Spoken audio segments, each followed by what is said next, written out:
అంతర్జాతీయ ప్రమాణాలతో నిర్మించే ఫ్యూచర్ సిటీలో స్పోర్ట్స్ హబ్ను ఏర్పాటు చేయనున్నాం. 12 క్రీడల అకాడమీలని స్పోర్ట్స్ యూనివర్సిటీలో భాగంగా ఏర్పాటు చేస్తాం.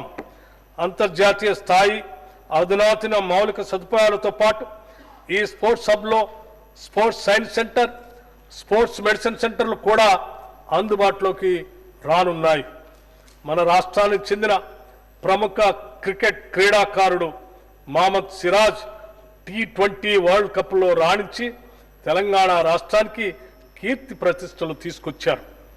వారిని రాష్ట్ర ప్రభుత్వం సత్కరిస్తూ డిఎస్పీ ఉద్యోగంతో పాటు జూబ్లీహిల్స్లో 600 చదరపు గజాల ఇంటి స్థలాన్ని కేటాయించింది.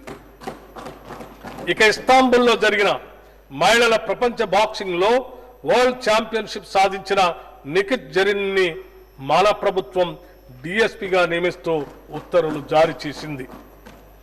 పారా ఒలింపిక్స్ 2024లో సత్తా చాటి పతకం గెలిచిన తొలి తెలంగాణ మహిళా యువ అథ్లెట్ దీప్తి జివాంగిని తెలంగాణ ప్రభుత్వం సత్కరించి ₹1 కోటి నగదుతో పాటు గ్రూప్ 2 ఉద్యోగాన్ని, వరంగల్లో 500 గజాల ఇంటి స్థలాన్ని కూడా ఇచ్చింది. క్రీడలను మరింత ప్రోత్సహించడానికి ప్రభుత్వం సీఎం కప్ టోర్నమెంట్ని ఇటీవలే నిర్వహించింది. 36 విభాగాలతో వివిధ ఈవెంట్లు నిర్వహించాం.